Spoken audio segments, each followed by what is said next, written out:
Let's face it, there's a lot of trash talk in basketball, but the great teams let their performance do the talking.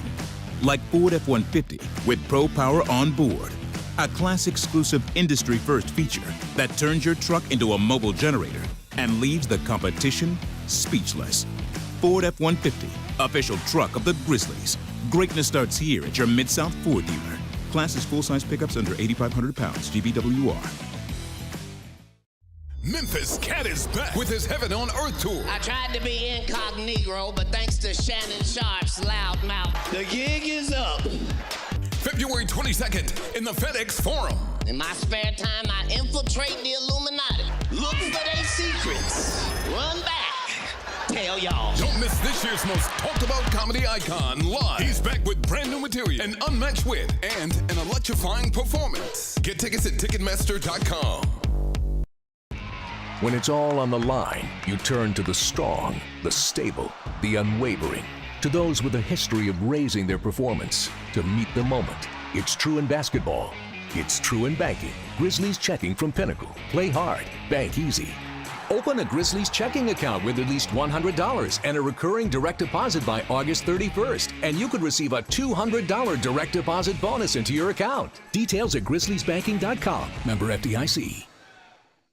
Sonic Radio. Welcome back to Sonic RNDIO. That spells radio with me, the CIO. This just in, the new Sonic $1.99 menu lets you build a crave-worthy meal for just $1.99 an item. Whether that's a creamy shake, crispy tots, or a quarter-pound double cheeseburger. This just out. Ostriches. They're mean, not very cute, and in my opinion, way too big for a bird. Don't miss the Sonic Fun 99 menu. 5 items, always $1.99. Live free, eat Sonic. Tax not included. See menu for details. Thanks for showing up, Memphis. Nothing compares to catching your Grizzlies IRL. And that all starts with buying tickets at Ticketmaster, the official ticket marketplace of the Memphis Grizzlies and the NBA. Ticketmaster gets you to the game so you can catch every highlight. Put that jersey collection to use for the next game and get Grizzlies tickets at Ticketmaster. Whether they're here at FedEx Forum or on the road, Ticketmaster's got your back when it comes to scoring tickets. And there's no better brag than saying you saw it live.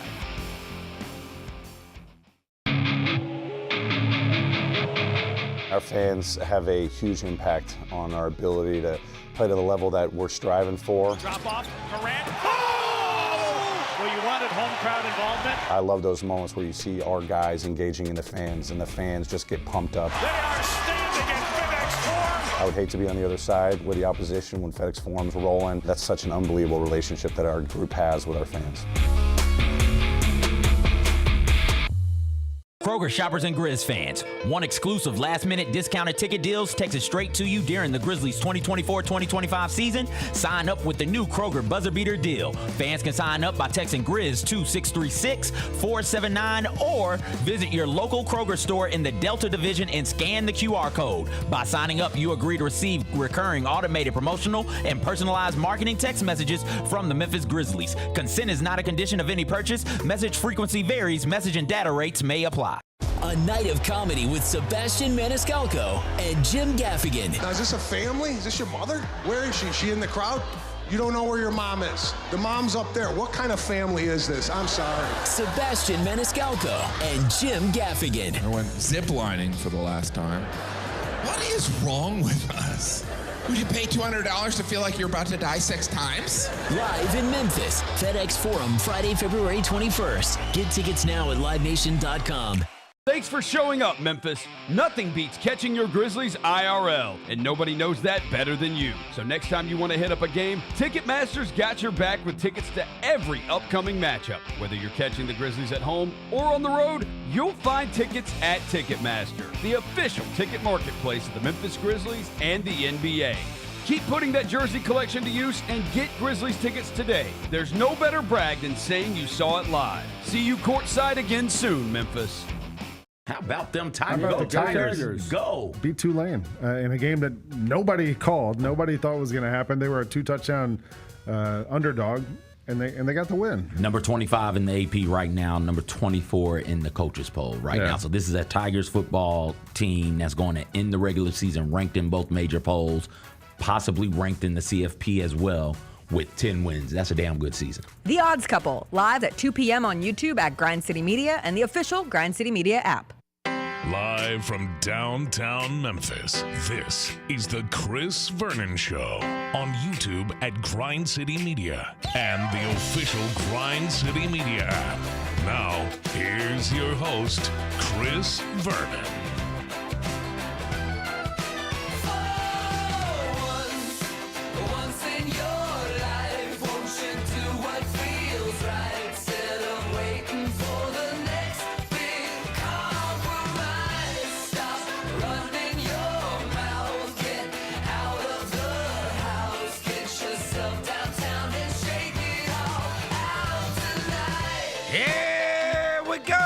Noon on GrindCityMedia.com. It's Chris Vernon Show.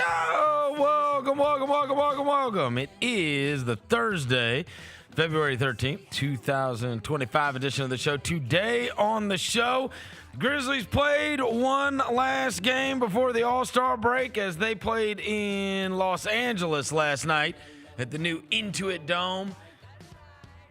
And one quarter was awesome and the other three were not. We'll talk about how they head into the All-Star break and then kind of what they've got coming out of said All-Star break. We'll look ahead to All-Star weekend. We are off tomorrow, and we're kind of lonely around here. I think the All-Star break already started. There's nobody here. Devin is on his way to Los Angeles, where he will be trailing Jaren Jackson, Zach Edey, and Jalen Wells, and all of the Memphis representatives at All-Star Weekend. We will get you ready for the weekend ahead. We'll get to all the news and notes of the day. It's a Thursday. It's cold out, but smile. Let's do it. Turn it up.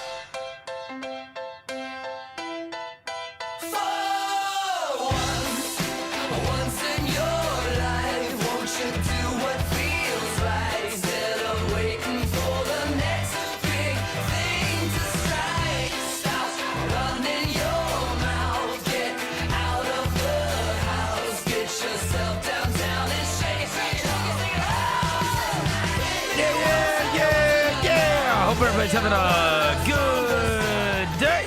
All right, we got a bunch of stuff to get to, not the least of which is the game that took place last night at the Intuit Dome in Los Angeles. Before I get to anything, I welcome John Roser to the show. John Roser, a.k.a. the Cologne Ranger, the Body Spray Bandit, Senior Sack, Johnny Backpole, Johnny Bearcat, the Grim Roser, John Asparagus, Johnny Nick Carb, John Lance. He's Yogi Roser. He's Dr. Thunder. Hello, John. What up? Our favorite PGA Tour player, Braden Thornberry, here in studio yesterday, was very upset that he did not get to talk to Dr. Thunder yesterday, as you were in South Haven. I was. And you were calling the Memphis Hustle game in front of many school children. They were loud. A lot of school children there yesterday. And, of course, we have not mentioned this much, but the Memphis Hustle are going to be represented in a huge way at All-Star Weekend. There is the G League Next Up game that is going to be taking place. Armando Bacot's going to be there. Mito Pereira is going to be there. Yuki Kawamura is going to be there. And then who's the fourth? DJ Stewart. DJ Stewart is going to be there. He messed around yesterday and got a triple-double. Oh, he did? DJ Stewart. And it was the big monster Armando Bacot breakout, right? Yeah, well, he's been awesome against that Mexico City team. He's killed them. He's averaged 24-10 against them this year. Okay, last thing on the game yesterday. How does our old friend David Jones, who you alerted us is David Jones Garcia now? Yeah, he's David Jones Garcia. Former Memphis Tiger. Yeah, it's what it, it's now the box score. Yeah, the box score you see, it says David Jones Garcia now. And? He still doesn't pass. Okay. Okay. All right. And Roser, you had a great call yesterday. Oh. Never did we expect Boss Man D-Lo to show up on a Memphis Hustle game yesterday. But sure enough, inch that they have down there. Flies high! She don't want a puppy! She want a big dog! Eli Savoy has absolutely no idea what you are referencing. None.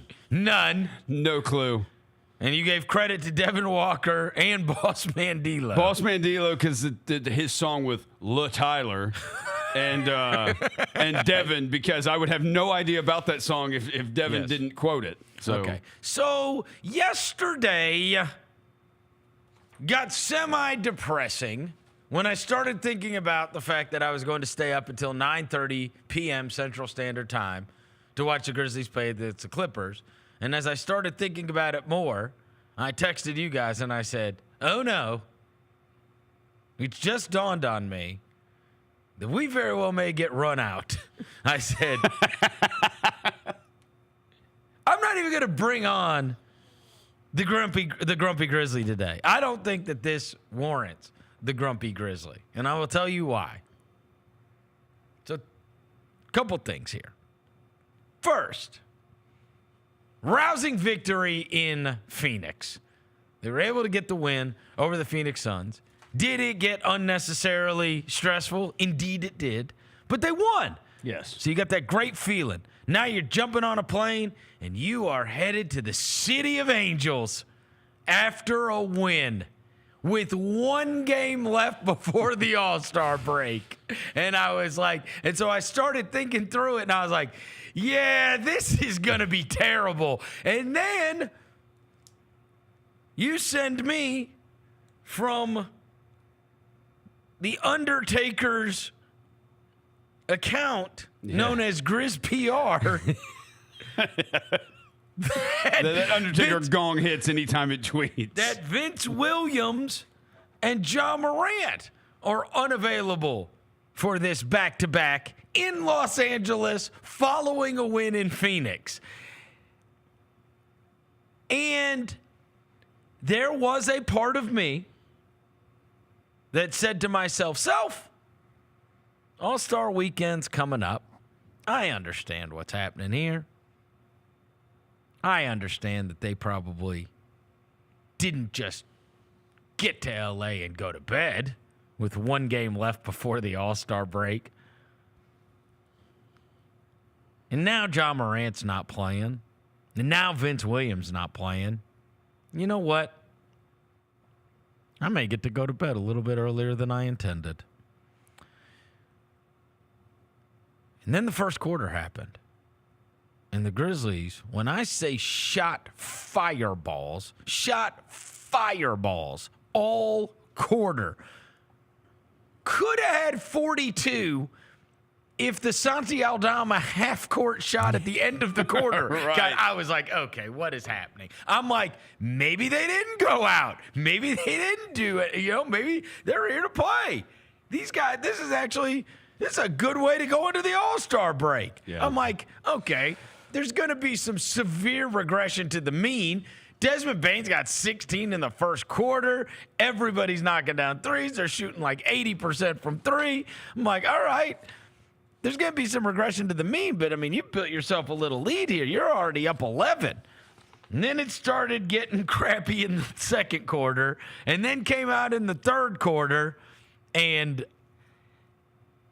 it was rather clear in the first 5 minutes of the third quarter, okay, this is not happening tonight. No, this is not happening tonight. Yeah. No, this team has come out of the locker room and they've decided they're going to win. And they are putting the screws to the Grizzlies. And I'm going to be honest with you, and I get a pass on this. We're headed into the All-Star break. I text y'all because we're all up. We're like 11:20 now, yeah. I think. And I said, and with J Huff comes my exit. And when that Joker put in J Huff and we're down by 20, I was like, all right. That's my signal. Hey, if anything crazy happens, I could catch up in the morning. Other than that, I mean, look. Yeah, the exact text was, what did I say? This came at 11:09 p.m. Yep. J Huff might be my cue to head to bed. This ain't happening, bro. Fair point. This ain't happening. I'm looking at the box score at that point. Bane had 16 in the first quarter. He's got 17. the unfortunate part of what took place last night against the Los Angeles Clippers, again, this is an expected loss, right? Yes. Anything other than losing that game would have been a miracle, in my opinion. Playing a good team on the road, last game before the All-Star break, second game of a back-to-back after a win, without Vince Williams and Ja Morant. This is not set up for a win, okay? So it wasn't like but then I kind of got my hopes up after the first quarter. But what appeared to take place is they realized they had two people they really needed to guard.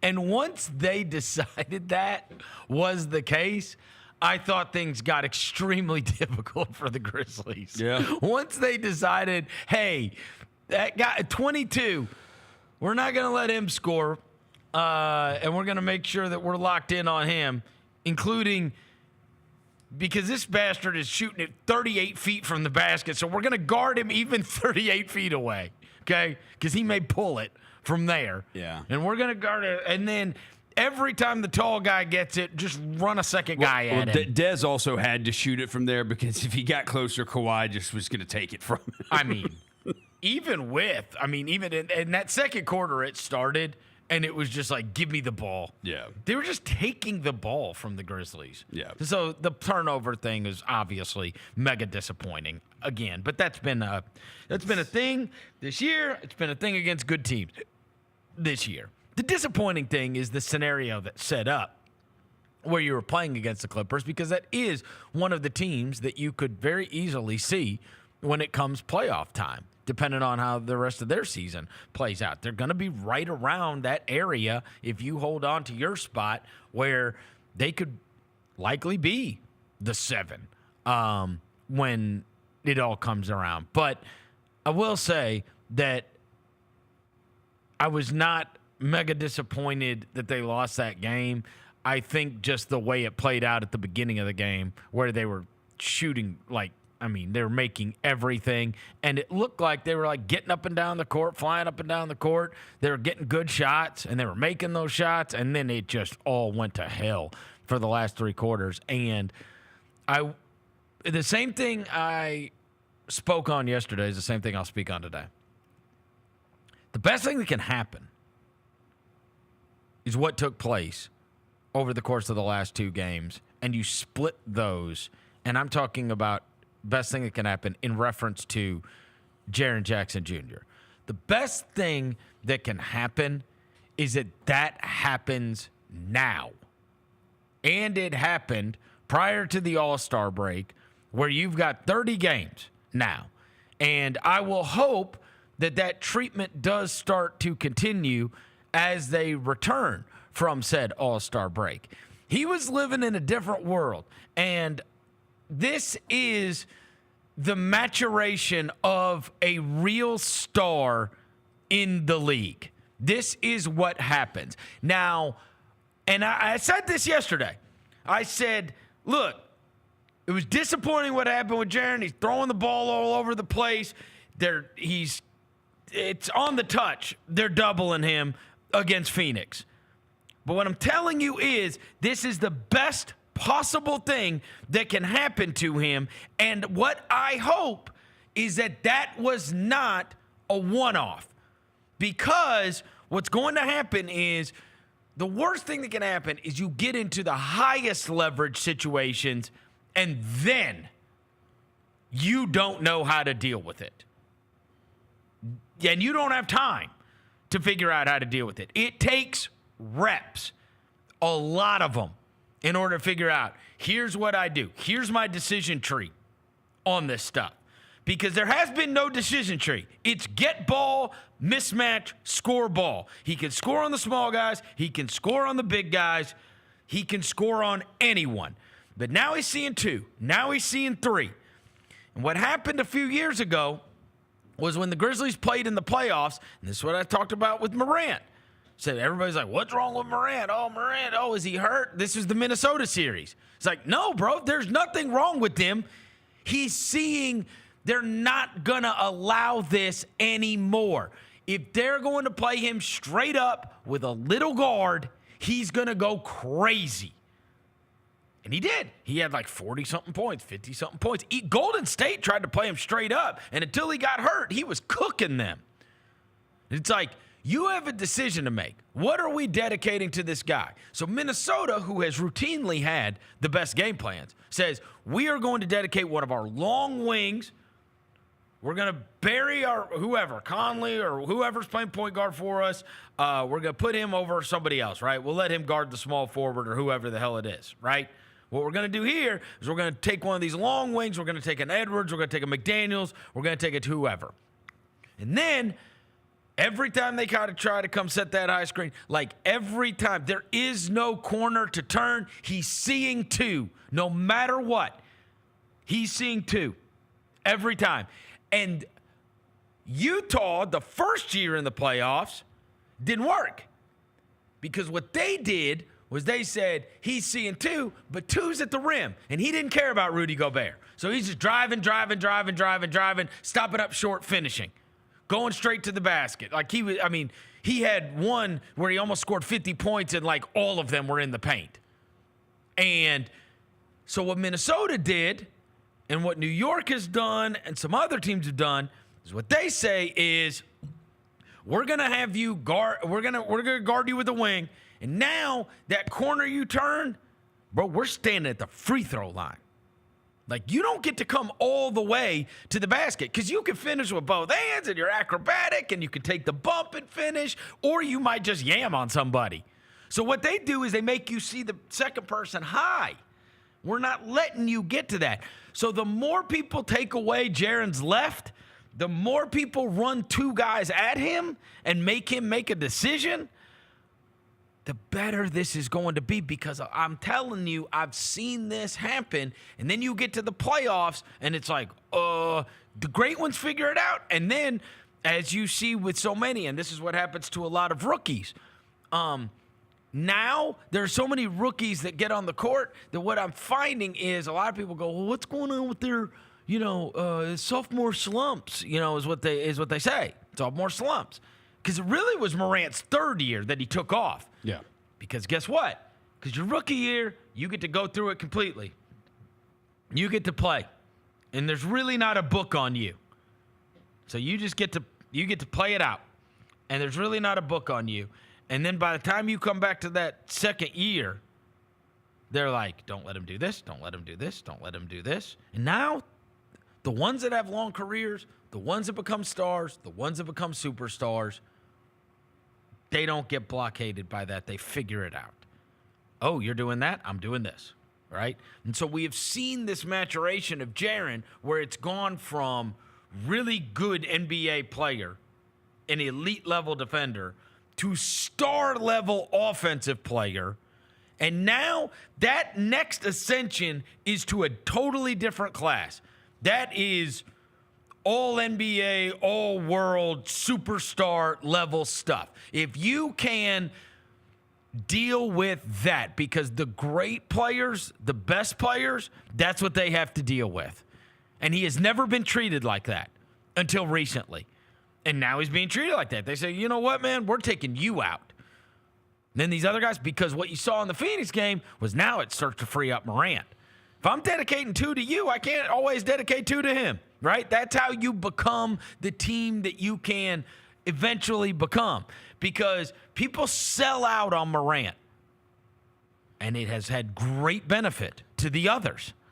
And if they start selling out on Jaren, now we're going to get the old job back. Well, it was like that play in the Phoenix game, late in the Phoenix game when they tied him up. Yeah. When Bol tied him up. Ja is there in that dunker spot. Right. And Jaren's got to know how to play to that to get him the ball rather than... Oh, he's throwing the ball away now. Driving to score, and then they end up tying him up. And it's like, dude, you've got to know how to play to that. The playmaking thing is a mess. But again, everything he has done, this is what's happened. This is what's happened. When they run the 2 at him, what they've done now, he has had basically an unlimited clock. Now he has about 3 seconds to make a decision that he had 15 seconds to make a decision in. He was getting to just set it up, kind of dribble, Everything now has to be quick, quick, quick. And you saw it last night. He's pausing, then throwing the pass, picked off over and over again. He's dribbling, but now he's dribbling into traffic. There's another guy diving right at the ball, right? Like everything has to be, as soon as you get the ball, I know what I'm doing with it. I'm making a decision quickly, and I'm telling you, this is the best possible thing that can happen because you've got to see it over and over and over and over again. You can have in theory the way you're going to handle it, but there's absolutely no substitution for the reps. And it has been an absolute mess 2 nights in a row. Yeah. And you got away with one of them being a win and one of them being a loss, but like crazy learning experience. And now you've got this time off. When you come back, the world's a different place for you if this is what teams are going to do. Now, then you get into the yin and yang. That's when you have 2 massive star level players, you can't be dedicating everything to the one if you're not going to, without worrying about the other. So now you're making a choice. It's kind of like years ago when you played against San Antonio, there was one Tim Duncan. And whoever they put Tim Duncan on, the other one went crazy. Crazy. So they would use him on Zebo. Mark had these massive games. They would use him on Mark. Zebo went crazy. And it's like, there's only one of those. And again, there's only one of these guys. You can't double both of them, and you certainly can't double all 3 of them. Yeah. And so it's going to open things up for everybody else. But the problem is you can't open things up unless you can get rid of the ball, right? And you're also going to have to, if you know that this is a team that's going to be bringing doubles on you, then you've got to be able to set up different places. Yeah. Right? Quick decisions. Whipping the ball around. I'm hopeful when they come back from the break because of that. I'm hopeful when they come back from the break, obviously, because they should have the healthiest versions of Ja and Vince that they have had. I went and looked it up just for fun because I think that there's going to come a day where we are talking about Ja and Bane along with Vince and Jaren as the foursome that is a part of this. We've talked many times how I feel like Vince can be like the Tony, which really takes your team to a different level. They have played 12 minutes on the floor together this year. Those four. They have an offensive rating of 137. Yeah. They have a defensive rating of 72. In the 12 minutes, they have had a net rating of plus 65. Yeah. That's crazy. Like I don't care if it's 12 minutes or not. As I always say, awesome sample size defeats small sample size. Yeah, we've always said if you have Jaren out there, it's impossible for your defense to be bad. Like you can't be terrible on defense. But now you have somebody. Then you add somebody like Vince to that also, and you should be really good defensively. Really, really good defensively. And so I am hopeful that you get to see those 4 guys together as a unit a lot when they come out of the break. I will say, last night during the halftime, I started looking at the schedule post All-Star. Have you looked at this? Yeah. Brother. I have. At Indiana, at Orlando, at Cleveland. Yep. Indiana's been like the hottest team since December. Orlando's been in shambles. Cleveland's been the best team in the NBA. And that's going to be the 3rd in really 4 nights, 3 and 4. So that's going to be the last of those on the trip. You come back home, Phoenix, New York, San Antonio, Atlanta, Oklahoma City. That is a 5-game homestand, and that's in 10 days. So you're playing 5 and 10. I mean, this schedule gets crazy as, the last part of January and February has been kind of eased up. This schedule gets crazy. And honestly, the only one in there that is a surefire, like they're going to win their share of those, but the only one that you can be super confident would be the Atlanta one, right? That would be the only one. The only one out of those. Like that is I would say that's a win. All those other games because we haven't played San Antonio with Fox. Right. We haven't played, So all those other games are toss-ups. Phoenix. Okay. Phoenix sucks. I agree. Yeah, they're bad. Okay. And we're good right. against them. Like, they can't defend. I agree. Like, yeah. I agree. Phoenix and Atlanta. Okay. Yeah. And that's through Oklahoma City on March 5th. Yeah. At Dallas, ESPN game. At New Orleans, ESPN game? What are we doing? 2 nights in a row on ESPN. So I thought the Oklahoma City game might be ESPN, the Wednesday game, because ESPN has Wednesday night. Bro, with no Davis, they're going to flex us out of that ESPN game. Yeah. New Orleans, they may actually leave us on because it's a Sunday night game. So they'll probably leave us on for Ja Zion. Yeah. Probably. Yeah. Then Phoenix, then Utah, then Cleveland, Miami, at Sacramento. I mean, this is not like just a lot of games. And there's not you're kind of done with playing against the Wizards. And you got one more, I think, left with Utah. You got one left at Portland. But, I mean, Portland's been way better, and they've been a problem for you for some reason. And now they don't have to worry about DeAndre Ayton's bum ass playing for a while. They got Kling Kong in there grabbing 20 rebounds for him like he did last night. It's 28 games in 52 days. I mean, that's a lot. A lot. That's a lot of games in 52 days. And of the sorry teams, New Orleans is they are a dangerous sorry team. Utah's really the only one. Charlotte. I'm sorry. There's a Charlotte in there. Utah and Charlotte. I'm talking about teams that are not competing to be one of the teams that are not competing to try to make the play-in. Right? Yeah. The teams that are not competing to try to make the play-in. Okay, hold on. Phoenix is and Atlanta is, so I can't count them. Okay, San Antonio is. Of the teams that are not going to be trying down the stretch, all out. Utah. One Utah. Okay, Portland, which I don't know. Right. Okay. Yeah, Charlotte. There's another Utah. There's a Charlotte. That might be the only 3. That's 4. 4 with Portland. Yeah. Those are the only 4. 2 Utah. Everybody else is playing it out. So 2 Utah. I counted those. Okay. 2 Utah, Charlotte, Portland. Yes. Yeah. Everything else. Yeah. 6 back-to-backs. Bro, the end of March is insanity. Yeah. Lakers, Celtics, Warriors, all at home. But you're at Oklahoma City that Thursday. Yeah, the game before the Celtics.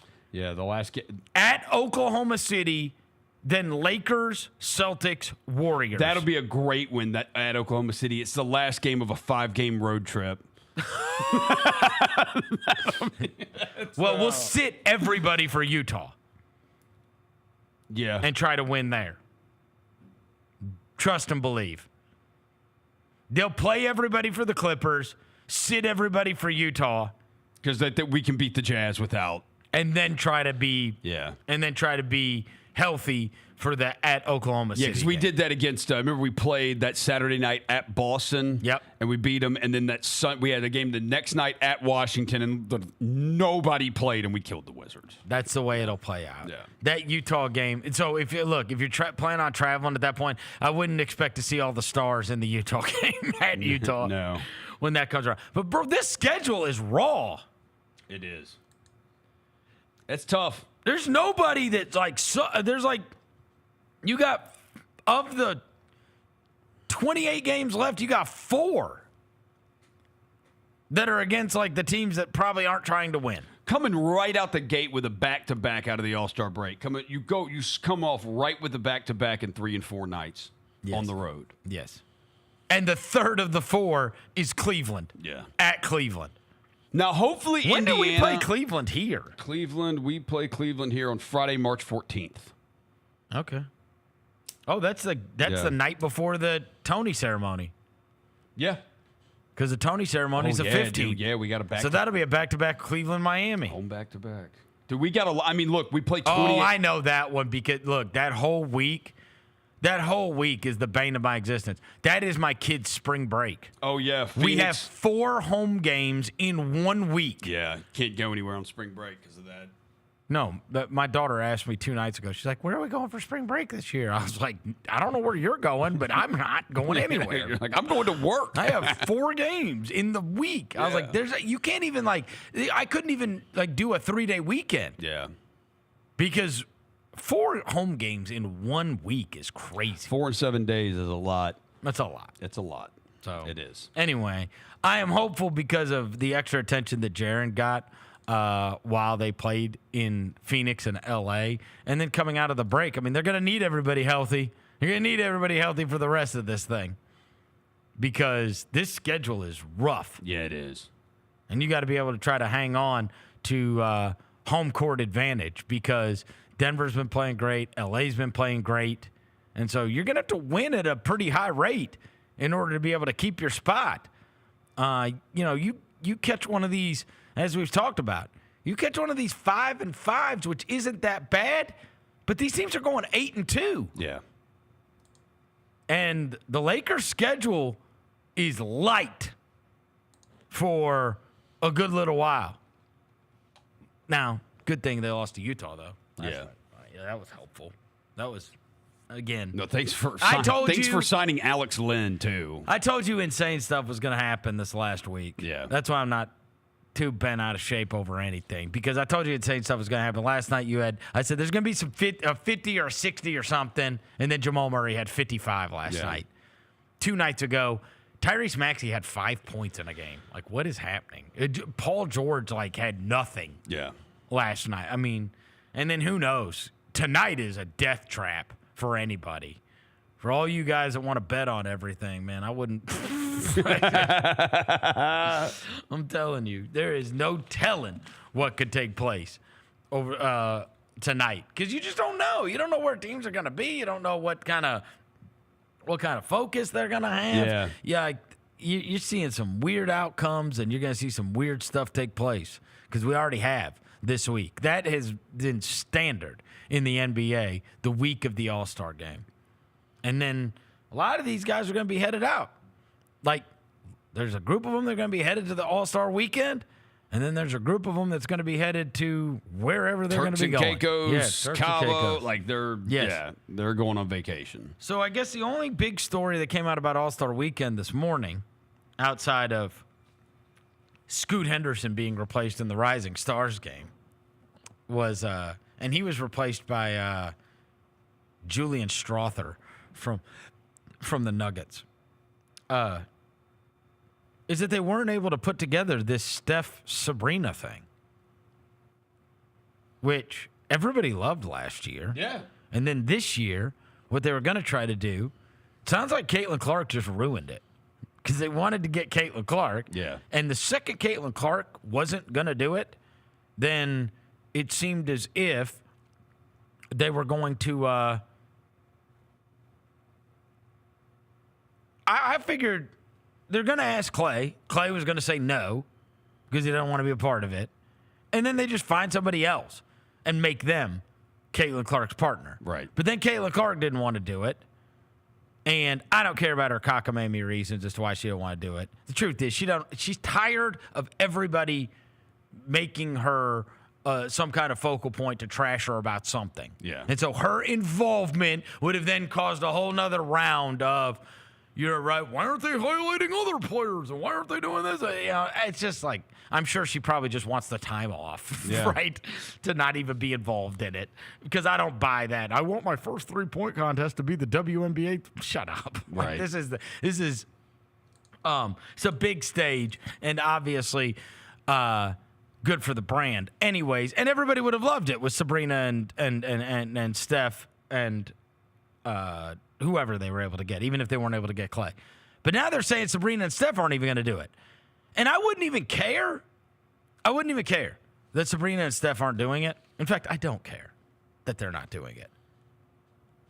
But, bro, they can't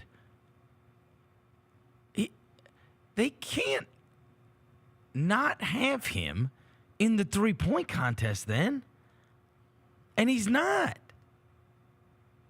He's not going to do the 3-point contest in Golden State? He's not? No. This was like going to be the thing.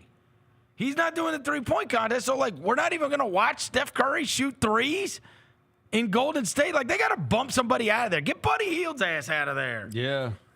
It's crazy. He's Norm not. Powell. He's not in the 3-point contest. Yeah, So the only reason I care about the Steph and Sabrina thing falling through is because he's not going to be like, that has to happen, bro. Yeah. He has to be in the 3-point contest in Golden State. If he's not doing the singular thing with Sabrina. It's Curry's weekend. Like, yeah. This is the showcase, and this is his thing, and everybody wants to see him in the 3-point contest. Everybody, it feels ridiculous to not have him in the 3-point contest unless you're going to do this Steph Sabrina thing. We just want to watch him shoot threes. Yeah. And they got to find a way. Yeah, it's in San Francisco. They have to find a way to get him in Surely this. you can find Curry and then another player who wants to do the 3-point competition on short notice. Trust, if the UFC can find replacement fighters on like an hour's notice, you can find somebody else. You can find Curry and another guy make it 10. Yeah, because you're not going to bump somebody. You're not going to bump anybody out of there. I will. I know you would. There's several of those guys I'd bump out of there. Get rid of Buddy Hield. He's the warrior. Yeah. Do the right thing, buddy. Bail out. Or, because these other guys had to book their, stuff. Cam Johnson's the only. Cam Johnson and Norm Powell and Buddy Hield are the only non-all-stars. Mm-hmm. The other ones are at least there for a reason. Right. They are just there for the 3-point contest. Right. But Steph Curry not being in the 3-point contest in Golden State is ridiculous. And so they just announced this morning that he's not going to be doing the Sabrina thing. Like, I actually still like the 3-point contest, don't you? That's one of the ones. Yes, that's the one I like. I think it should be the headlining event of All-Star Saturday night. Yeah, that's the one I like. Yeah. I think it should headline over the dunk contest. I am actually excited for the Rising Stars thing. Friday, tomorrow. And this is why. Let me just hear me out. I understand if you want to roll your eyes about it. That's fine. No. The reason I am excited about it is because I went and looked at the rosters, and I like the rosters. Yeah. Like, I like thinking about who I think would win these games against each other. Maybe I'm just crazy on this, and maybe it's partly because Edey's going to be in it and Wells is going to be in it, and Wells and Edey are on the same team as each other. But the rosters are like Edey and Wells are with Stephon Castle, Trace Jackson Davis, Keontae George, Ryan Dunn, Dalton Connect. Okay? That's their team. That's a pretty good team. It is a pretty good team. That's a pretty good team. Hear me out. Next team. Tumani Kamara, Bub Carrington, Bilal Coulibaly, Scoot Henderson, who's now been replaced, Yves Missy, both Thompsons. Oh, right? Thompsons. It's a good team. I like the Edey and Wells and Castle team better, though, than that. I do. Next team. And this is second year, but guys. Amin Thompson is by far the best player out of all this so far, though. But then, and he's got his brother with him. Right. The next team is like second year guys. Anthony Black. Yeah. De Silva. Grady Dick, Jaime Jaquez, Risa Shea, Kason Wallace, Alex Sarr. That's the best team. I think these teams are good. I think that's the best team. And then the last one, poor Team Jeremy. By the way, the first team, the one with Castle and Wells and Edey, that's Team Chris. That's Chris Mullen. Okay. The Tumani Kamara Thompson brothers team is Team Mitch. That is Mitch Richmond. The Anthony Black, Jaime Jaquez, Kason Wallace, that team, that is Team Tim. That is Tim Hardaway. I was like, it's not Tim Duncan. And then I said, poor Jeremy. That is Jeremy Lin, who has J.D. Davison, Mac McClung, Bryce McGowans, Leonard Miller, Dink Pate, Reed Shepard, and Pat Spencer. That's the G League team. But why is Reed Shepard there? Yeah. Well, Pat Spencer's also been on the Warriors now. It's just a bunch of G League guys and Reed Shepard? I mean, Leonard Miller was drafted by the Timberwolves. McGowans was drafted, but he's a G League guy. I like these teams.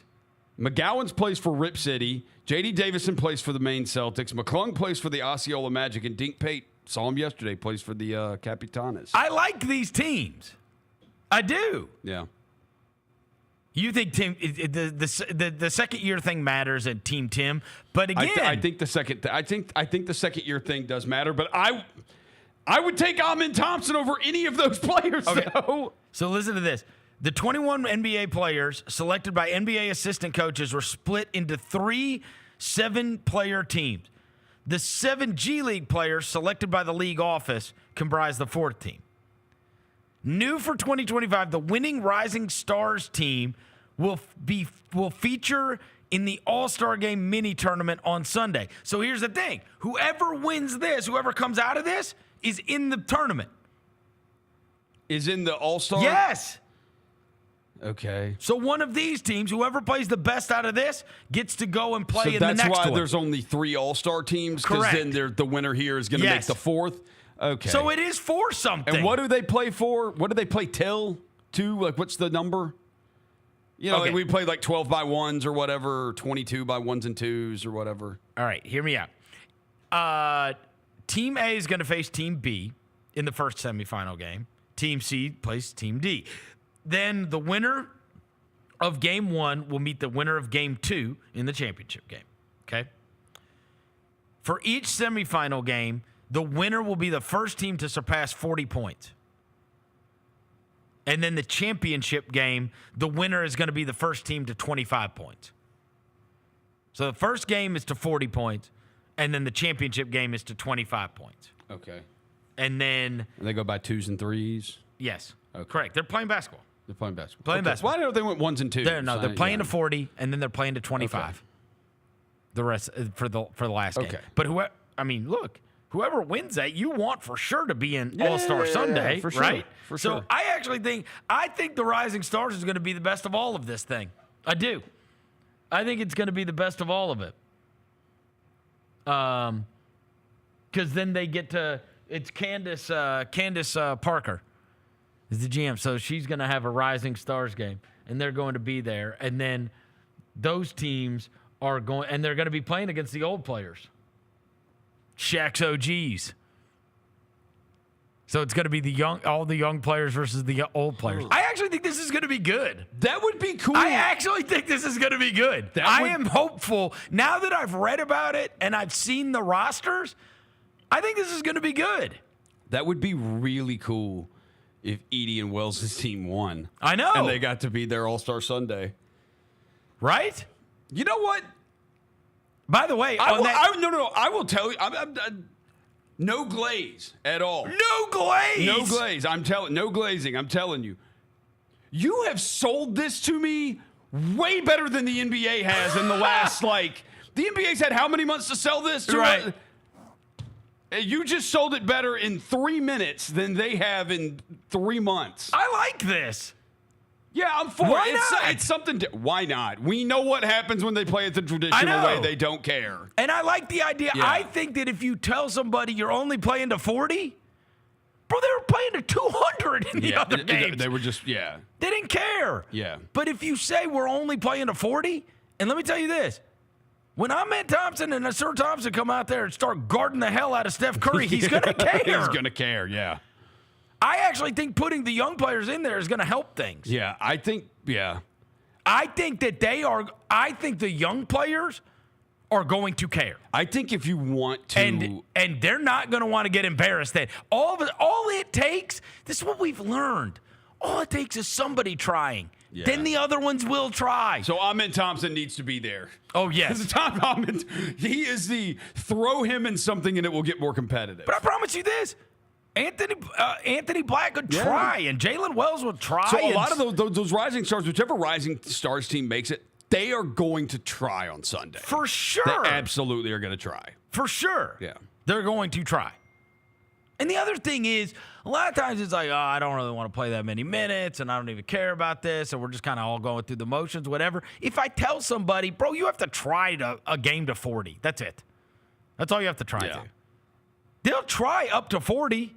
I believe that. Yeah. I think they'll try to score 40 points. That's a quarter. Yeah. You're playing really a quarterback. I mean, we scored 39 last night against the Clippers in the first quarter, right? So I actually think they'll play. Yeah. I'm hopeful. with you. And it's certainly because of the rising stars thing. I tell you what I can't sell you on is the dunk contest. No, I have no interest. Bleh. I mean, Mac McClung, we were there when he first won it, and it was cool. It was cool. Because it was the first time. Yes. It's like, bro, you're having to call the G League guy back for the third year in a row because you don't have anybody else, like, that cares enough to even do it. Andre Jackson. The one that could be fun is if Castle can do crazy something. Yeah, Castle could If he be can fun. do something crazy because he's at the size where everything looks cool when you do it. And people also, they know him. Yes. The UConn thing, like, dude, he's won the national championship. Like, yeah. Yeah. And he's on TV a bunch now because of plays Wemby. Yeah. Right? That Rising Stars game, I actually think it's going to be the fun thing. And again, like I said, I'm pissed about the Curry thing. He's got to be in the three-point contest. They got to wedge him in there. Yeah. They got to wedge him in there some way, somehow, because that's ridiculous. Yeah. For him to not be involved in that. But and then obviously your G League next up game that's actually Sunday afternoon. Yeah, they do it. They do it Sunday. Yeah. Sunday afternoon. Yeah. And so. I mean, that's the Yuki show. Yeah. That's all I care about. It's that's the Yuki show. Well, I remember doing the one in Salt Lake when Lofton was in it, when Kenny Lofton was in it. And Lofton was like, he was being great when he came out in the first half. He was great. Like, he'd get in the ball, and he's trying to, like, run the play and pass it to the open guy. And then he realized, I never get the ball back once I pass it. In the second half, he started just shooting it when he got it. So, yeah, it's a lot of nobody passing. Next up, Except for Yuki. All Yuki does is pass. That's what he does is pass. You got to get a bunch of Tencento Coca. I'm actually somewhat looking forward to this. I am. Yeah. Like, just again, what I said I'm looking different. forward to. What I said, the Rising Stars thing is the thing I'm looking forward to. Yeah. And I've liked that recently. I've liked the target score one. You remember a couple of years ago where they had I remember watching it like vividly on Friday night, and Alvarado just went crazy. And he's barking at everybody, and they had him mic'd up, and like the other like awesome players on the sideline were going crazy for him, and he's like high-fiving them and stuff. And I'm like, not only does this matter to him, he's like putting on a show. It. Yeah, he's into it. The rookie, these guys care. Yeah. They care. And so I do think infusing them, it's like, oh, you guys are too cool for the All-Star game? Okay, here's a bunch of young guys that are going to embarrass you on national TV. Yeah. No, I'm with that. And then I'm with that. maybe they can light a fire underneath them. All right, let's take a quick break. We'll be back into this. Chris Vernon Show. Grizz Nation gets set for tip-off 1 hour before every Grizzlies home game with the warm-up show. Get the latest news, notes, and analysis live from courtside at FedEx Forum. This team is doing everything that Taylor Jenkins and his coaching staff envisioned it could do. Join me, Lang Whitaker, along with Michael Wallace, Jessica Benson, and other personalities from Grind City Media, Memphis, and around the NBA. 1 hour before every home game, live at Grind City Media on X, YouTube, and the official Grind City Media mobile app. Grizzlies fans, dunks, dimes, and no-looks are great on TV, but nothing compares to catching them IRL. And that starts with buying tickets at Ticketmaster, the official ticket marketplace of the Memphis Grizzlies and the NBA. Ticketmaster gets you to the game so you can catch every highlight in person. From seeing your favorite Grizzly stars up close to hearing the squeak of the sneakers on the hardwood. Put that jersey collection to use and get tickets at Ticketmaster. There's no better brag than saying you saw it live. See you courtside, Memphis. Shinedown. Dance Kid Dance Tour. Live in Memphis. FedEx Forum Saturday, August 30th. With special guests, Bush and Morgan Wade. Get tickets now at livenation.com. Shinedown, live in concert. For more, visit shinedown.com. At the National Civil Rights Museum, history moves us forward.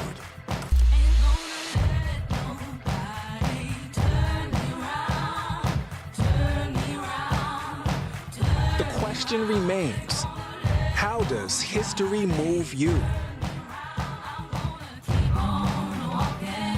Keep on talking, marching up to freedom now.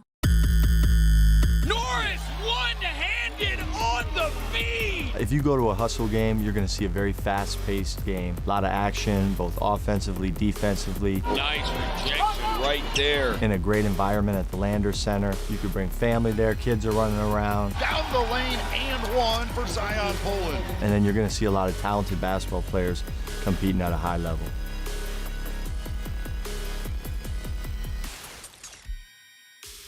Congratulations to the Titans. All of their misery and woe will pay off with the number one pick. You got the number one overall pick as a GM.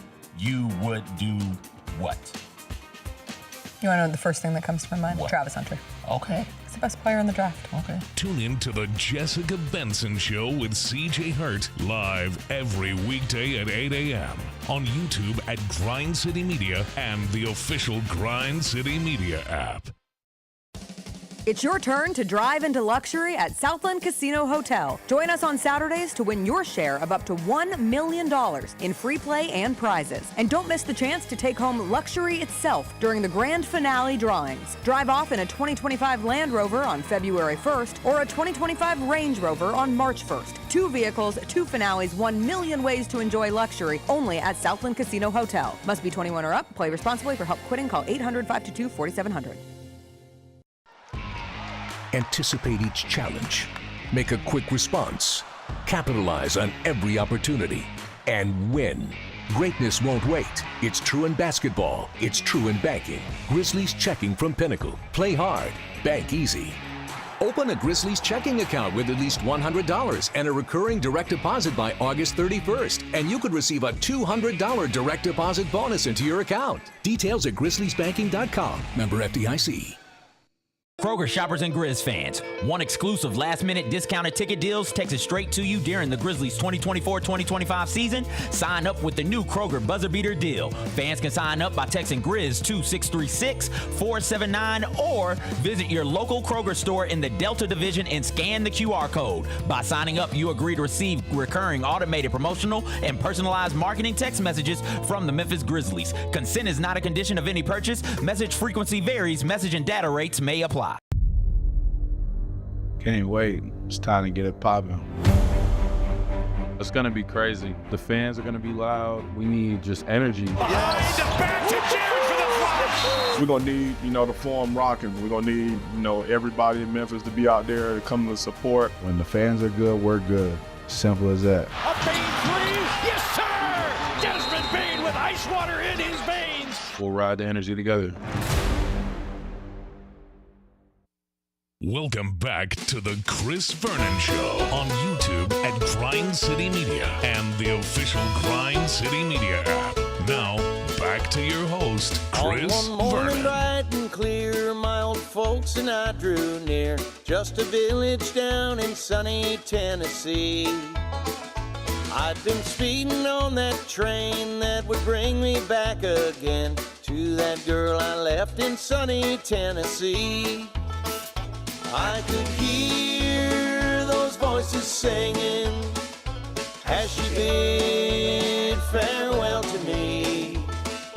Far across the fields of cotton. All right, we're back. Chris Vernon Show. You think Jimmy Butler crapped his pants? Man, I saw that. I sent it to you this morning. TMZ Sports with an all-time headline. Yeah. Fans suspect poo. Fans suspect poo. Somebody had to type that. Said fans suspect poo. There was what appeared to be a doo-doo stain. Kind of yellowish, though. Well, on Jimmy Butler's drawers last night. That doesn't surprise me, though. Because if you crap your pants in a game, that means you probably was nasty. Probably had to be bad, a little runny.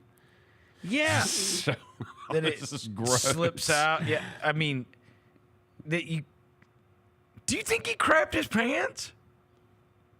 Like the runs? Had too much. Had too much big face coffee. What else could it be? Like, maybe he sat on something? But I don't even know what you could sit on that would cause that. And it's very random to be right near the. I mean, when it said fans suspect poo. For those that don't know, Jalen, can you find the doo-doo stain picture of Jimmy Butler, if you will? You can find it on and then Chris's timeline. Yeah, it's on my timeline. It's on the TMZ Sports reported, and it said that fans were noticing this doo-doo stain that was Oh yeah, it's right there. I mean, it is right where you would have a doo-doo stain, right? But I would think it would smell horrible, right? It would smell horrible. I don't know how you could. It would reek. And surely you would get another pair of shorts. Jimmy Butler's going to have to address the situation. Yeah, he will. I think he will. He's going to have to address the situation. We can't. Jalen, what's your vote? Just tell us in my headset. Do you vote doo-doo or no doo-doo? He says doo-doo. He says doo-doo. He says doo-doo. Or he peed himself. No. You can't. What are you talking about? Do you think his wiener wraps to the back like that?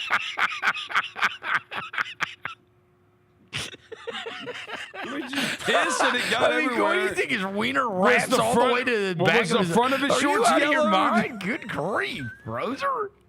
How does he pee backwards unless it wraps? I just heard a guy in my headset say, Jesus Christ. All right, fair.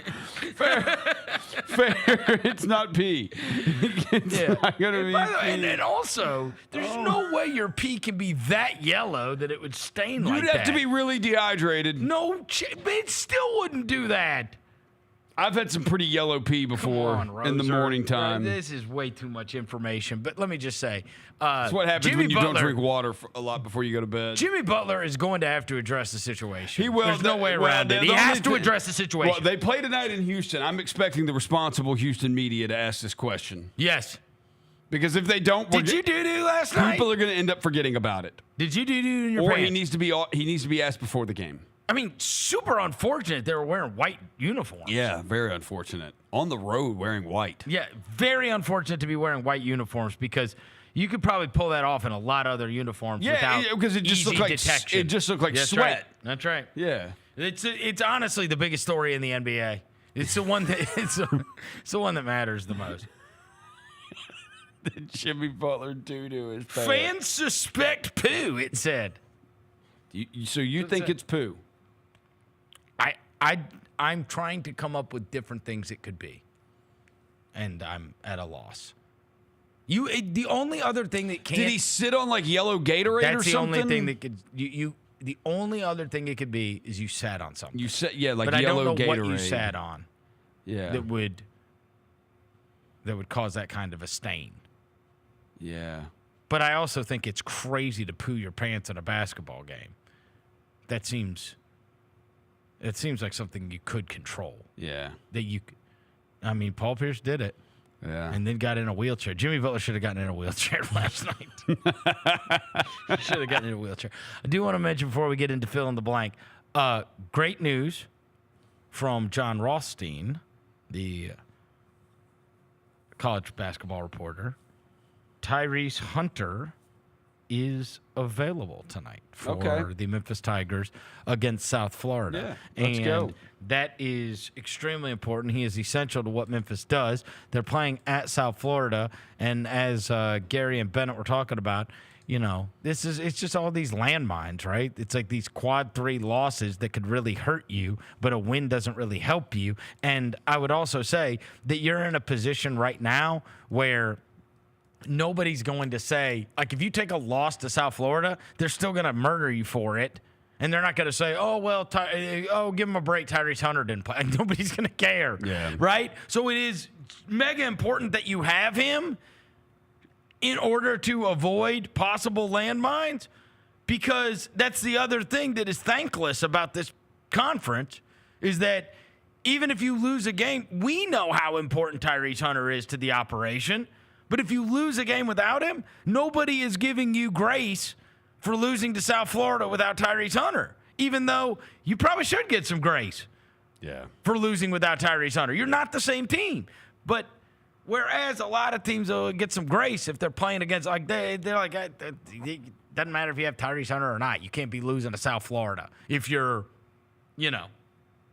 when they're going to come, and there's going to come a time where they're trying to decide who between you and Ole Miss gets a higher seed or whoever, right? Yeah. Like whoever your peers are going to be when it comes to those lines. So good thing that that knee injury obviously isn't that bad if he's able to come back already. Yeah. I was worried that the knee injury could be bad because the reason I worried is because it was very quick. It was quickly announced. Like, it was right before the game. And it was like, Tyrese Hunter isn't in the starting lineup. And I'm like, whoa. Right. Whoa. Right? What's going on That here? feels like one of those, like, we're not trying to let anybody know that he's out. But he is out. And then we'll deal with why he's out after this. And, at that point, I mean, how would we know? Yeah. You don't know if the guy's going to be fine or not. But obviously he's fine if he's able to play at South Florida tonight. All right. What? I was going to say, he's considered week to week. Would be reevaluated. All right. Let's play fill in the blank. I love fill in the blank. It's time for fill in the blank. Answers you can take to the bank. It's time for fill in the blank. Answers you can take to the bank. It's fill in the blank. Oh, it's fill in the blank. Take the answers to the bank. Fill in the blank. Fill in the blank. All right, so we looked at the schedule a little bit earlier post All-Star break. The Memphis Grizzlies are 36-18 as it stands right now as they head into the All-Star break. That is 54 games, which means they have 28 games remaining on the NBA schedule. You would be happy with blank wins. Fill in the blank, sucker. I'll give you the deal right now. I tell you, this is going to be this is how many wins you'll have at the end. What deal would you take? I'd take 50 and 32. If you told me they came out and went 16-12 and went 50. No, that's not. 16 is 52. Oh, yeah, because they got 36. Yeah, 16-12, so 52 wins then. My math was not mathing. 16-12? Yeah, in the 28 games. You would take 52 wins. Yeah, 52 and 30. Right now. Yeah. 52 and 30, yeah. Last year, 52 wins got you the 4 seed. Yeah. Denver got 57. Minnesota had 56. Oklahoma City had 57. So it got the 4 seed last year. Yeah. The Clippers. God, the Nuggets are right on us, man. Clippers were the 4 seed. Yeah. Yeah, so you would. Boy, I sure don't want to drop to 3 and have to play the Warriors first, because I think they could be 6. Yeah. That's like their stated goal, and I think they're going to get there. So it'd be 3 versus 6, even though they did take a loss last night, right? In the poo game. In the poo game, yeah. Jimmy Butler pooed himself, and they lost to the Mavericks. I will talking about crapping yourself twice. And they might lose to the Rockets tonight. I'd rather play the Warriors than the Clippers. Fair. I'd rather play the Warriors than that team we played last night. What if I told you it's not with Kawhi? Which is a strong possibility. I mean, it rarely is. It rarely is. It rarely is. You would take 52, though? I'd take 52 wins, yeah. Okay. The team you would want to see Aaron Rodgers on if he plays again is... Fill in the blank, sucker. So I've got a similar question, actually, on both of those. Stop trying to understand my brain. Come up with your own stuff, dude.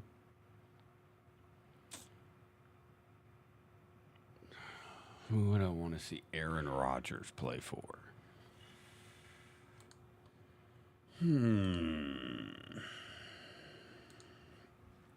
So let's see. There's a bunch of teams that don't need quarterbacks. Right. So you're not having, you don't have a tremendous amount to choose from. Yeah, I'll give you some options. Browns? No. Nothing seems right about I it. don't need to see that. You don't need to see him in the Browns uniform? The Tennessee Titans? I don't really need to see that. The Las Vegas Raiders? I don't need to see that either. The New Orleans Saints? I don't need to see that. I don't think I need to see that. They have a terrible offensive line. The New York Football Giants? Yeah, don't need to see that either. Here you go. So there's no... The Steelers. Really? Yeah, why not? I mean, don't you think they're going to run with Justin Fields? No? I don't know. But I got... He would look craziest in a Browns. Yeah, it would look really weird. It would look really weird. I mean, Aaron Rodgers in a Saints jersey is also really weird. Yeah. You think he's going to play again? Yeah, I think he is going to play again. This is where my concern would be. Like, dude, they had Breece Hall, Garrett Wilson, and Devontae Adams last year. No offensive line, bro. No offensive line. No offensive line. So you've got to have a team that has an offensive line. That's it. Because he can't move anymore. That's it. They got to protect him because he cannot move. He still has a cannon for an arm. There's some of those balls he throws. It's like, if there's anything we learned, if there's anything we learned about football from the Super Bowl of no other game, bro, if your line's getting caved in, they all stink. If Mahomes stinks when his line's getting caved in, then everybody stinks when their line's getting caved in. But here's the problem. The Cowboys. How are you going to have a... Shut up. How are you going to have, right? If you need Aaron Rodgers, you probably ain't got some kind of great offensive line. Right? You know what? Here we go. The Vikings. They're going to go to McCarthy. They're going to go away from Darnold, and they're going to go to McCarthy. Oh, God. But let's just say they wanted to sign him to back him up. You know what this is. Brett Favre? The exact... They went to the NFC Championship game. No, but it would be the exact same thing, right? Or did he go Minnesota and then... No. He went Minnesota, then Jets. No, I thought it ended in Minnesota. Wasn't that horrible pick? Wasn't that horrible pick? No, I thought he isn't that the end? It was. That was the end. It was. It was Jets, then Vikings. Holy crap, it would be the exact same. do it. That would be the so Vikings funny. are If he interesting. went Packers, Jets, Vikings, exactly like Brett Favre. Here's the other thing, too. He'd have Aaron Jones again. He'd have Aaron Jones again with Justin Jefferson, with Jordan Addison. The Vikings. And he'd have Kevin O'Connell. I'd like to see him with the Vikings. All right. Took you a while to get there, but you gave me a reasonable answer. There's movies, all kinds of movies that are out. One of which is Paddington. Paddington in Peru. You know Paddington Bear. Oh, the bear? Yeah, you know Paddington. Okay. And then there's my son used to read all of these books. Bless you. This character Dogman. It's kids' books. Dogman. He's got a movie. Rotten Tomatoes got great reviews for the Dogman movie. Anyways, these are childhood book characters that have movies that are very well reviewed. Paddington's out and Dogman is out. Your favorite childhood book character was? Fill in the blank, sucker.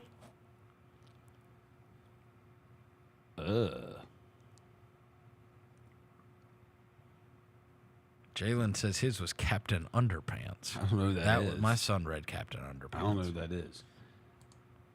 He's a school principal that turns into Captain Underpants. What books did you read when you were a kid? Like if you went to like the bookmobile or something. The Goosebumps? Goosebumps. I read Goosebumps books. Yes? Like I don't like that was like 3rd, 4th grade though. Like I don't remember. And I guess there's not a character. Is there a main no, they're character? all different. They're all different. But No. you liked Goosebumps. I liked Goosebumps. There was no character like a Paddington Bear or Captain Under. There wasn't anything like that. Did you read Choose Your Own Adventure? No, I don't know what that is. You don't. No. So Choose Your Own Adventure was these series of books when I was a kid. That's what I'd always get at the bookmobile. I'd get that, and then there was a author that Matt Christopher. He wrote sports books, and it was just books about sports, like not like real sports, like fictional books, right? It's like little kid books. Matt Christopher. He's a big. That's all. That's the only kind of books he wrote. Sports books, right? It'd be like Bobby Makes the Team type stuff, right? Whatever. Right. But Choose Your Own Adventure was awesome. So you'd read this story.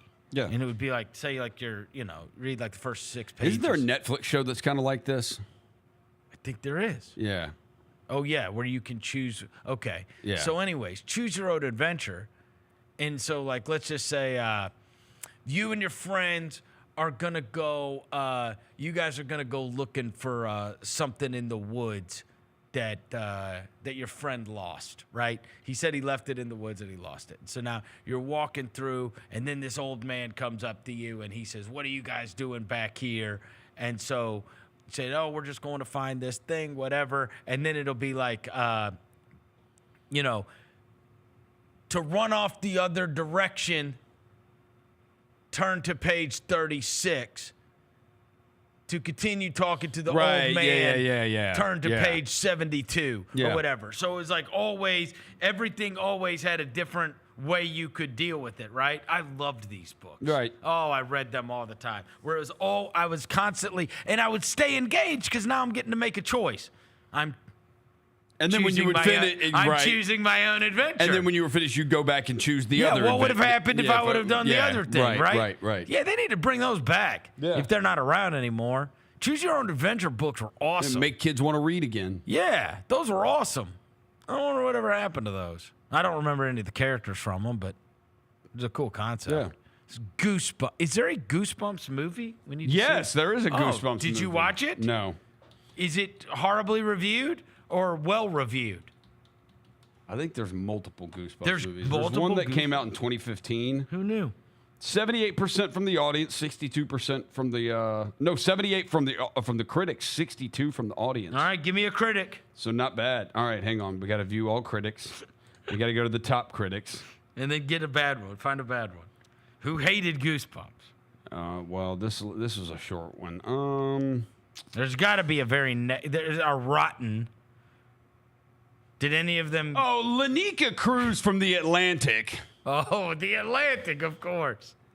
The film doesn't try hard to make the case that Hannah is as real as anyone, despite it being from a book, though it easily could have.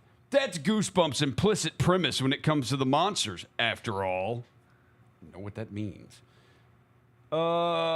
Steve Davis. I'm proud of her not bringing up the patriarchy. Steve Davis from the Austin Chronicle. Oh. What once kept the youngins up at night will now have them yawning way before bedtime. Oh, he hated Goosebumps. He hated it. He said it was boring. He said Goosebumps is boring. Oh, for goodness sake. Kenji Fujishima from Slant Magazine. Oh, come on. Says some of the wittier one-liners and more affecting emotional moments feel undermined by the frenzy of chaotic excess. It's a Goosebumps movie. How did you write that? All right, go to yours. All right. Dude. All right. So I had a similar on the Grizzlies. The Grizzlies are 4-11 now against the top 3 against the Eastern Conference and the current top 6 in the Western Conference. They have 9 games left against them. For you to feel better about the Grizzlies' chances at playoff success, they would need to go... Fill in the blank, sucker. You said 9 games against teams that are what? The top 3 in the East and then the top 6 in the West. You're 4-11 against those teams.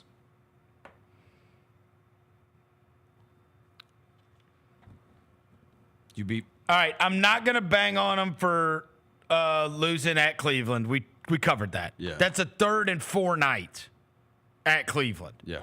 So if they lose that game, I'm going to be able to write that off and just say, come on. Like, this was not the circumstances in which we needed to play the best team in the NBA. Yeah. New York at home, I'll say we need to win. Oklahoma City at home, that's got to be a home run effort. Like, it has to be. Cleveland at home's kind of in the middle. That's, again, we play them a 3rd and 4 night. All right, so you've got at home. You've got 1 win, 1 loss, 2 in the middle. We're at Oklahoma City in the middle of a road trip. That's the end of a road trip. At the Clippers in the middle of a road trip. Jeez. Boston's home.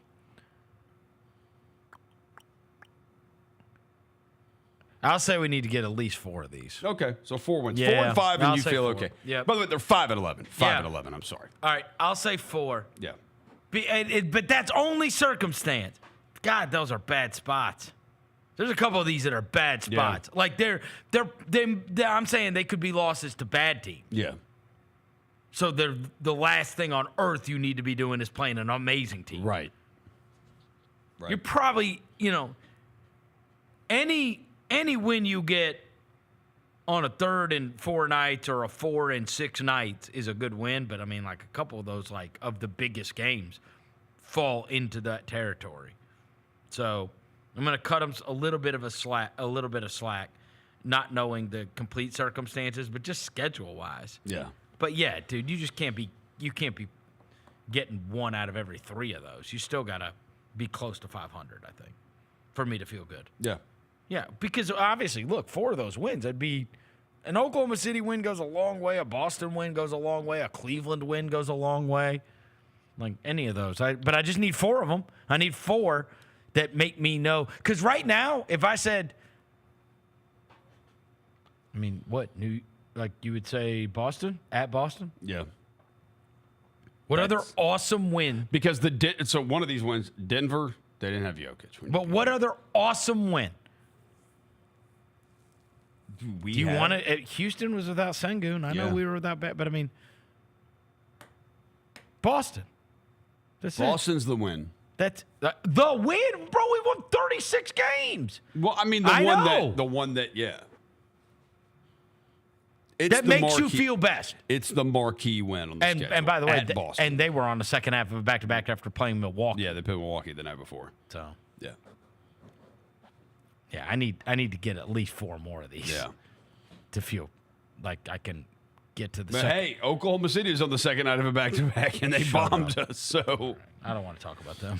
Okay, little bit different on Aaron Rodgers. The team that you think he would make better is fill in the blank, sucker. The Titans. That is an interesting one. I mean, they're going to draft a quarterback, though. But he would make them better. Their quarterback situation was so horrendous He would make last Cleveland year. better. Way better. What? Way better. Joe Flacco made them better. What are we talking about? Yeah, I mean, I don't know if they would. Joe Flacco made them better. Yeah, but that was 2 years ago. Dude, he's way better than Jameis and Deshaun Watson. Yeah. I don't care. No. He would make them better. Who else could he make better? The Raiders? He could make them better. I don't know if they would be. What are you talking about? I think the Raiders won, 4 to 5 games? 4 to 5 games. Like, I don't. Their quarterback stinks. Yeah, but some of these teams, like, their rosters are so bad. It's like, they're not going to really make them that much better. How is a 42-year-old Aaron Rodgers guy? I'm just saying, like, if your quarterback stinks, he'd make the Saints better. He would. I mean, not that. There aren't that many teams. No, I mean, look, the number's short. Yeah. The number's short, and I get it. He wasn't very good last year, but he's still, like, again, if you could protect him, he still could. I could see him having a season that gets somebody to the playoffs. I could still see him making the playoffs on a team, as long as they had a decent offensive line. You could see the playoffs? I could see him making playoffs. I could see him making the playoffs with somebody. I thought they were going to be good last year. Yeah, he did not have a terrible season. It wasn't like a Peyton Manning end of the line Denver season. Yeah, you line up his stats with other players' stats, it's not that bad. Yeah, I think you would be shocked if you see some of this. I got the QBR thing and all the other stuff, but I'm just talking about the actual stats that he had this year, and they lost 1 million one-score games at the beginning, the whole first half of the season. They were losing all those one-score games. When it was all tallied up at the end, he threw for almost 4,000 yards, 28 touchdowns, and 11 picks. That's not... Yeah. It's not terrible. Team sucked. They sucked. Bad. They lost a lot of one-score games. Lord knows I know, because I got destroyed in that wins pool. Yeah, y'all had Jets wins. Oh, my God, we had Jets wins. It was the worst pick in the history of the wins pool. That was a tough one. The worst. Yeah. The worst. All right, last one. All-Star break, you're not going to San Francisco. We're not going to San Francisco for All-Star weekend. The one thing that if the NBA announced this that could get you to say, got to change plans, I'm going to San Francisco now, is... Fill in the blank, sucker. Morant in the dunk contest? You would go. You would say, I got to go. Yes. Sorry. Got to cancel everything, got to go. Yeah. If he did, if they announced John Morant's going to do the dunk contest, I would be mad that I wasn't there. Yeah. Other than that,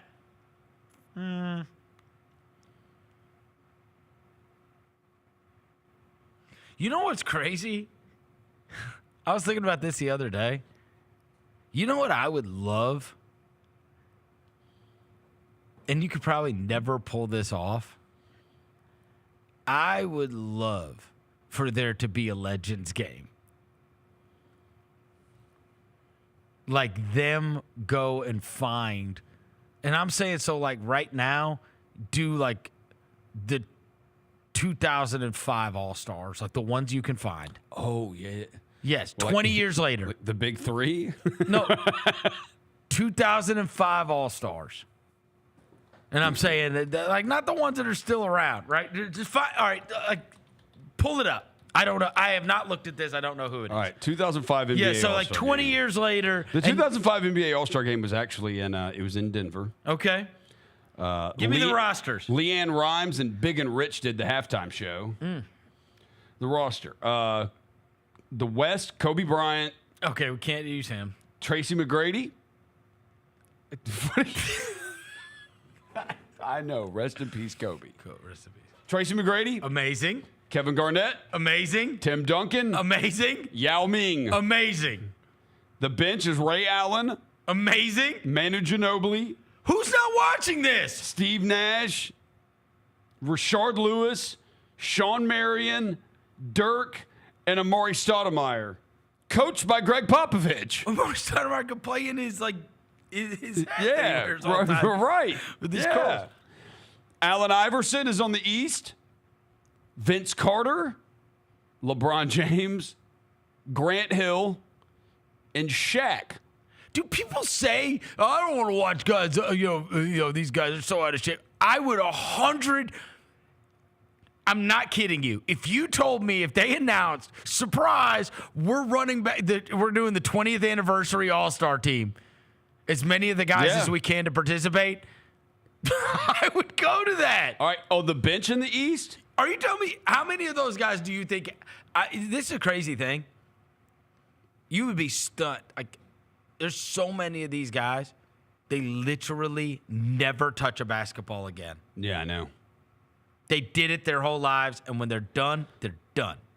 They just don't want to do it anymore. On this East team, the reserves, you got Ben Wallace. Amazing. Zydrunas Ilgauskas, Jermaine O'Neal, Anton Jameson, Paul Pierce, Dwayne Wade, and Gilbert Arenas. So I just brought up a random one. Coached by Stan Van Gundy. I just brought up a random one. You tell me you wouldn't watch that? I would absolutely watch that. I want an old timers game. By the way, Allen Iverson won MVP in that game. Yao Ming was the leading vote getter. Dude, I'll tell you, years ago when I was working, I told you about working at that minor league baseball team. And that summer we hosted the AA All-Star game. Yeah. And one of the events that we had that weekend, and this is with the AA All-Star game, they had a Legends game. Gaylord Perry was there. Gaylord Perry was like 360 pounds. Huge. And he had this massive, like, tent-esque jersey, and he had every logo of every team he ever played on the thing. Yeah. And that son of a bitch came out there and like 70, he's throwing knuckleballs and stuff like he used to. Hey, and it was like rubbing, he was like always getting in trouble for like rubbing Vaseline and stuff. Yeah. So he was doing all the bits and all that, whatever. And we had all these like old guys, like all these old timers that were in this Legends game. And friggin' George Foster, who was part of the Big Red Machine for the 70s Cincinnati Reds. George Foster had like, I'm talking like the fire hose running through his arm. Yeah. Like this dude was, geez, man, this is probably 99, 2000, something like that. This is 25 years ago. How old is George Foster right now? Just look it up. I think he might have passed away. I don't know. George Foster. Still alive, 76 years old. All right, so now he's 50. Let's put him around 51, 52 probably at the time. Yeah. When this is going on. I'm telling you, this dude had like he was in shape. Bro, he came up to bat. Bah! Hit that thing out of Pringles Park. I was like, yo! All right. George Foster. I'm talking the real fence. Yeah. Not like they do like at All-Star Weekend when they do like the celebrity softball game and they got like a fence that's like barely outside the infield that they're kind of playing. Yeah. That's where he hit it out of Pringles Park, Out of the big bro. park. Out of the big park. He's not 50 the years old. 50 years old. Dude, and I was like, this is awesome. I love, like, when would I ever get to see George Foster play baseball? He's not in the Hall of Fame. George Foster? Yeah. No. He won the MVP. He's a 5-time All-Star. He won the Silver Slugger. He had like 40-something home runs in 1 year? Led the National League in RBI 3 times, 3 years in a row. Yeah. I'm telling you, this dude was in shape. Hit one out of Pringles Park. I was like, this is crazy. This dude's 50 years old. Shout out George Foster. 76 years old now. He smacked that thing. Yeah. I was like, this is awesome. But anyway, the point was, I loved watching all these like old guys just do it, right? I don't care they stink. And a lot of them don't. I would love to see like a Legends game. You know what I mean? Tell me you wouldn't love to see Shaq and Tim Duncan out there right now. Problem is these guys made so much money, they never do it. Kevin Garnett would be amazing. Kevin Garnett would still be so intense. Dude, it would be so fun. Yeah. It would be so fun. That's the one to me. And especially, I just brought up, that's crazy. That's 20 years ago. A lot of those guys could still probably play. I would love to see Allen Iverson on a basketball court right now. Just want to see it. Yeah, I just want to see I want to see if Allen Iverson can still get a bucket. So I bet Allen Iverson can still get a bucket. That's what you say. You elicited a good response. Like you said, if you told me that all them guys were going to be playing in a basketball game, oh my God. Yeah. Yes, I'd cancel. Yes, I would be there. I would be like, I have to see that. I have to. Okay. I love that. Oh, dude. And some of them can't run anymore. No. For sure. Well, we're playing half court. We're not playing full. We're not asking these guys to play full court. We're playing half we court. do it like Big Three. Yeah. We're playing half court ball. Yeah. Yeah. But, dude, Shaq and Duncan? Ginobili out there. You see Ginobili still hit somebody with the Euro. It would be fun as hell. That's the thing. If you could get any kind of like Legends thing like that. That would be cool. That would be. They used to do it with the. And let me just fix Morant and Zion. Yeah, Morant and both. Zion. They both got to do the dunk contest. If they did try the Legends thing, kind of. Remember they did the Shooting Stars thing? No. I'm talking about playing basketball. Yeah, playing in a game. Yes. I want to run it back with the old teams. Because I remember one time they had Clyde Drexler back, and he was like a member of the Rockets Shooting Stars team or whatever. Yeah. All right, we're off tomorrow. Everybody have an unbelievable All-Star weekend. We will reconvene on Monday. Thank you to John Rosa across the glass. Thanks to Jalen back in the studio. We will talk to you after the weekend. Until then, we gone.